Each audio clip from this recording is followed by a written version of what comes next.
राजस्थान वीरता और इतिहास की धरती। लेकिन यहां एक नया विवाद तूल पकड़ रहा है।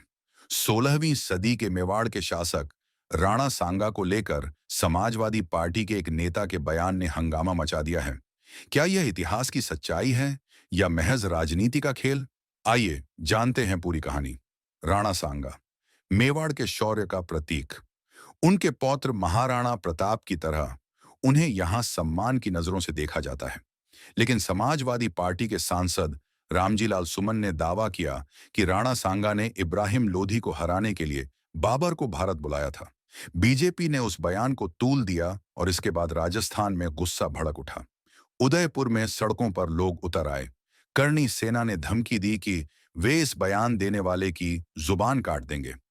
मुख्यमंत्री भजनलाल शर्मा ने इसे हिंदू मुस्लिम एजेंडे से जोड़ा और कहा कि यह राज्य की भावनाओं पर चोट है। दूसरी ओर कुछ इतिहासकार इसे गलत बताते हैं।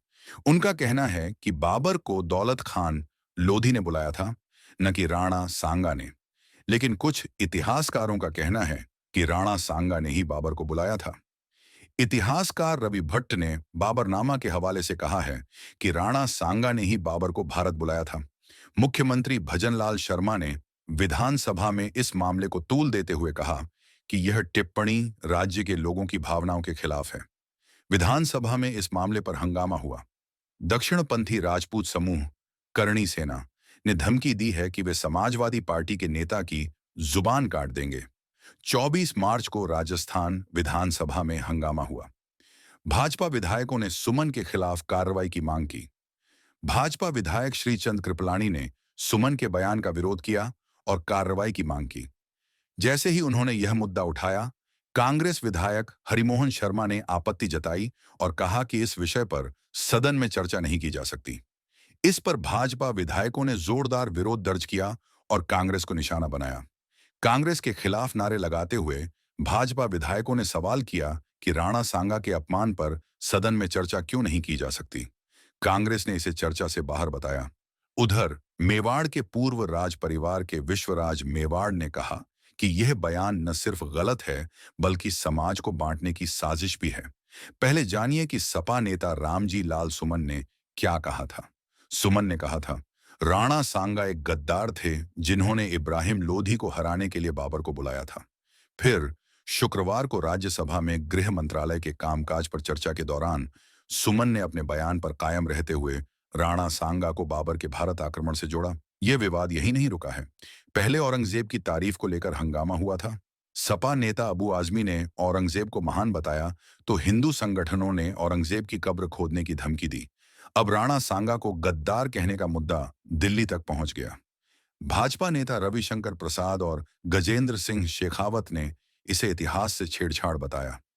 समाजवादी पार्टी के प्रमुख अखिलेश यादव ने पलटवार किया। उन्होंने कहा कि अगर भाजपा इतिहास खंगालेगी तो छत्रपति शिवाजी के राज्याभिषेक की बात भी सामने आएगी। क्या भाजपा उस पर भी माफी मांगेगी?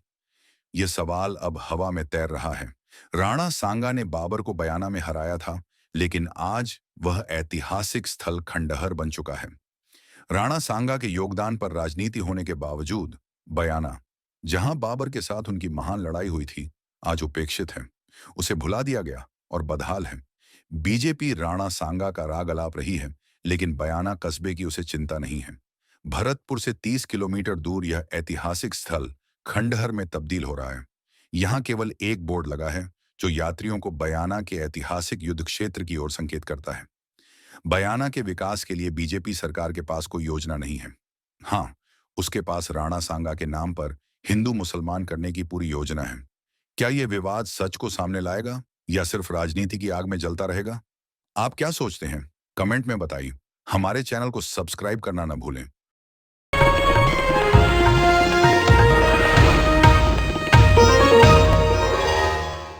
Disclaimer under Section 107 of the Copyright Act 1976. Allowance is made for fair use for purposes such as criticism, comment, news reporting, scholarship, and research. Fair use is a use permitted by copyright statute that might otherwise be infringing.